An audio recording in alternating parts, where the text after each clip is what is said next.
if I were to ask you, Mr. Brende, the top 3 risks, and some of them are part of the discussions that you're having at the World Economic Forum, what would those top 3 risks be to ensuring a more stable world order at the moment, which allows growth, which allows trade across the world, smaller and larger economies? What would be the top 3 risks the world is facing at the moment?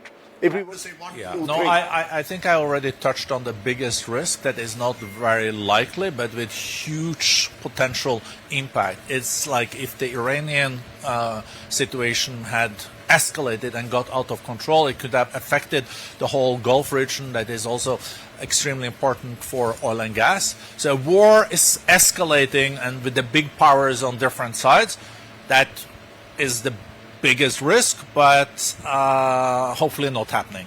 Right. I would say second, probably bubbles in the economy. AI bubble?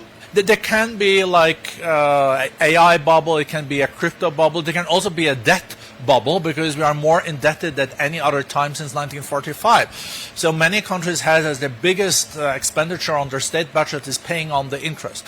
I would say though bubbles, AI bubble and crypto bubble is easier to handle because we have had bubbles before. We had the railway bubble, we had the electricity bubble, we had the dot-com bubble, but the technologies are still there.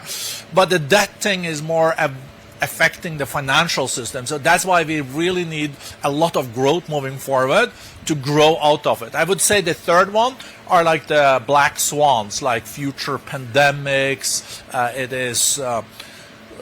is like cyber crime, warfare, those things that are the black swans. You're being very diplomatic in the sense that you're not including the man who you're hosting in a couple of days, Donald Trump. He's going to be in power for another 3 years. We don't know what comes next with Donald Trump. Last week it was Venezuela. You take over a country, effectively remove the leader of that country, take over their oil economy, not speaking about human rights or democracy, but speaking about oil.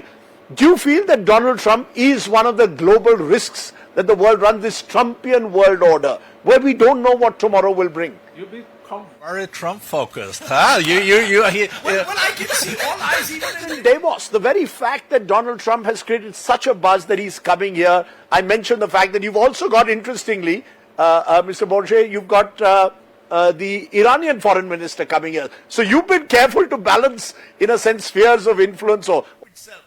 Is that part of the problem, or am I exaggerating that as a global risk?